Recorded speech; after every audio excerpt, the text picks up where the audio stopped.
Infertility और PCOD ये दोनों ऐसी समस्याएं हैं जो एक दूसरे से पूरी तरह से जुड़ी हुई हैं। जब तक हम यंग एज में होते हैं, साइकिल्स अगर इरेगुलर होती हैं तो हम उन्हें इग्नोर कर देते हैं।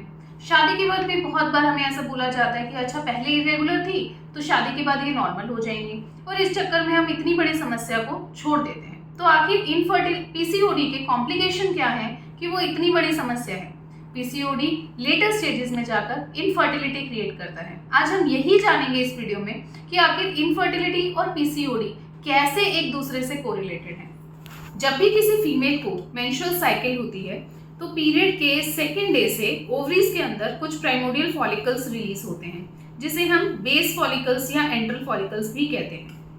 नेचुरल साइकिल में किसी भी ओवरी में 6 to 8 फॉलिकल्स 10 फॉलिकल्स तक रिलीज हो सकते हैं, लेकिन जब पीसीओडी की समस्या रहती है तब वो ओवरी पूरी तरह से फिल्ड रहती है।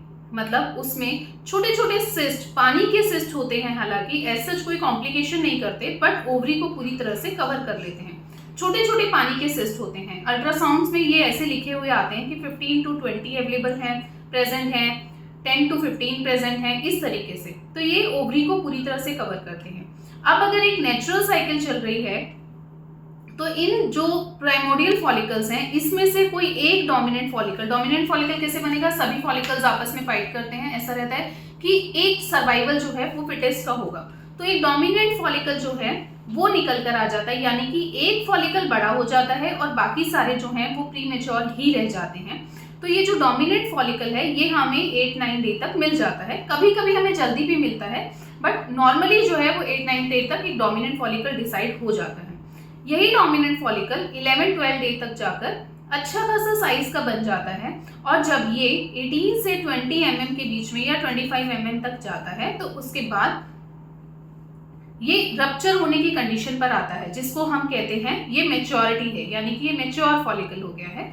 अब ये मेच्योर फॉलिकल रप्चर होता है, जिसे हम ओव्यूलेशन कहते हैं। तो रप्चर होने का मतलब है कि ओवरी की आउटर लेयर से प्लस ये जो मेच्योर फॉलिकल है इसके अंदर से एक ओवा रिलीज होता है, जिसे हम बीज कहते हैं या ओवम कहते हैं। ये ओवा ट्यूब के अंदर जाता है, जो ओवरी ट्यूब के फेलोपियन ट्यूब के ऊपर जो ओवरी उसको फेलोपियन ट्यूब जो ओवरी के ऊपर रहती है उसके अंदर ये एंटर कर जाता है और यूट्रस में जाने की कैपेसिटी रखता है। ट्यूब में जब ये फॉलिकल रिलीज होता है तो मेल स्पर्म के साथ मिलता है और बेबी होता है। ये एक नेचुरल फिनोमिना है कंसेप्शन का।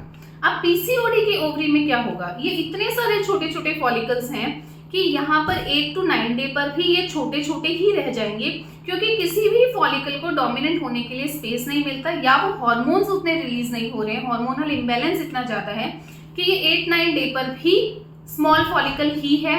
ये 12th डे पर भी स्मॉल फॉलिकल है, जिसे कि हम अल्ट्रासाउंड में MSF के नाम से देखते हैं कि मल्टीपल स्मॉल फॉलिकल्स दिख रहे हैं। इसे आप 18th डे कराओगे तब भी ये MSF ही रहता है। सो बेसिकली जो ओव्यूलेशन होना चाहिए, जो ओव्यूलेशन हमें यहाँ पर देखने को मिल रहा था कि स्त्री का जो बीज है वो ट्यूब के अंदर रिलीज हो गया है, ये ओव्यूलेशन यहाँ पर नहीं होता। और जब तक स्त्री बीज रिलीज नहीं होगा, यानी जब तक ओवम रिलीज नहीं होगा, वो मेल स्पर्म के साथ नहीं मिलेगा, और स्पर्म के साथ जब वो मिलेगा नहीं तो no fertilisation, and when there is no fertilisation तो उस कंडीशन में नो प्रेगनेंसी। तो बेसिकली इनडायरेक्टली आपकी इस पीसीओडी की समस्या ने आपकी फर्टिलिटी साइकिल को टोटली ब्लॉक कर दिया है। तो इस तरीके से पीसीओडी और इनफर्टिलिटी पूरी तरह से कोरिलेटेड है। तो अगर आप पीसीओडी की समस्या से जूझ रहे हैं तो आपको क्या करना है? तो सबसे पहले आपको पीसीओडी को इतना कंट्रोल करना है कि ये जो फॉलिकल्स हैं ये डेवलप होना स्टार्ट हो जाए, नया कोई भी फॉलिकल वो सिस्ट के फॉर्म में एड ऑन ना हो जाए, और जो फॉलिकल्स की जो मेच्योरिटी के जो हार्मोन्स हैं वो बैलेंस आउट हो जाए। तो जब वो होगा तो ऑटोमेटिकली आपका ओव्यूलेशन हो जाएगा। आपका ओव्यूलेशन होगा तो आपके फर्टिलिटी के चांसेस फिर से बन जाएंगे और आप कंसेप्शन की तरफ प्रोसीड कर सकते हैं। आयुर्वेदा पीसीओडी को कैसे देखता है? आयुर्वेदा देखता है पीसीओडी को दो तरीके से। आपने देखा होगा दो तरीके के लोग होते हैं, एक जो बहुत लीन एंड थिन होते हैं, मतलब कि पतले लोग हैं फिर भी पीसीओडी है, जबकि ऐसा बोला जाता है, एक मिथ है कि पीसीओडी सिर्फ ओबीज पेशेंट्स में होता है, और दूसरे जो एक्चुअली ओबीज या हेल्दी पेशेंट्स होते हैं उसमें।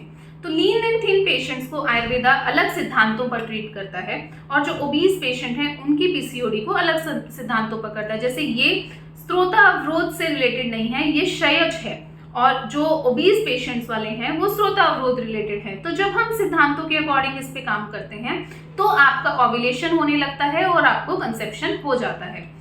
पीसीओडी के ट्रीटमेंट में थोड़ा सा समय लग सकता है, जितनी ज़्यादा पीसीओडी की ग्रेडिंग होगी उसको रिकवर करने में उतना समय लगता है। तो कभी कभी विड्रॉल ब्लीडिंग के पेशेंट्स भी जल्दी रिस्पॉन्ड करते हैं अगर वो ट्रीटमेंट को बहुत अच्छे से फॉलो करते हैं, और कभी कभी नॉर्मल जिनकी साइकिल्स ठीक हैं बट फिर भी पीसीओडी कंडीशन है वो भी समय ज़्यादा ले लेते हैं। विड्रॉल ब्लीडिंग से हमारा मतलब है ऐसे पेशेंट्स जिनके कभी भी बिना मेडिसिन के पीरियड्स आते ही नहीं हैं, तो ऐसे पेशेंट्स भी पीसीओडी के ट्रीट होकर कंसीव करते हैं। अभी कल परसों की पोस्ट में हमने डाला था 11 साल की इनफर्टिलिटी थी विद पीसीओडी विड्रॉल ब्लीडिंग, यानी कि कभी जिंदगी में बिना दवा के पीरियड नहीं आए हैं और फिर भी पेशेंट ने कंसीव किया है। हालांकि उस पेशेंट को ट्रीटमेंट में साल भर का समय लगा है। लास्ट ईयर जून में उसने ट्रीटमेंट शुरू किया था 13 जून से, और इस महीने जून में उसने कंसीव किया है। लेकिन जितना क्रिटिकल पीसीओडी है तो आपको थोड़ा सब्र रखना पड़ता है, क्योंकि जब उसको आज तक जिंदगी में पीरियड खुद से नहीं आए तो उसको नॉर्मलाइज करने में और उसके बाद उसके फॉलिकल्स बनने में समय लगेगा। तो ये थोड़ा सा पेशेंस का समय टाइम है। अगर पेशेंस रखेंगे तो ये प्रॉब्लम रिजॉल्व हो जाती है, और पेशेंस नहीं रखते हैं तो पीसीओडी पेशेंट के आईवीएफ फेलियर की फेलियर भी बहुत ज़्यादा रहते हैं, क्योंकि सेल्फ एग्स की क्वालिटी इतनी कॉम्प्रोमाइज होती है कि अच्छे एम्ब्रियो या ब्लास्टोसिस नहीं बन पाते हैं। तो पेशेंस रखें, पीसीओडी का ट्रीटमेंट करें और आशा आयुर्वेदा में संपर्क करें। धन्यवाद।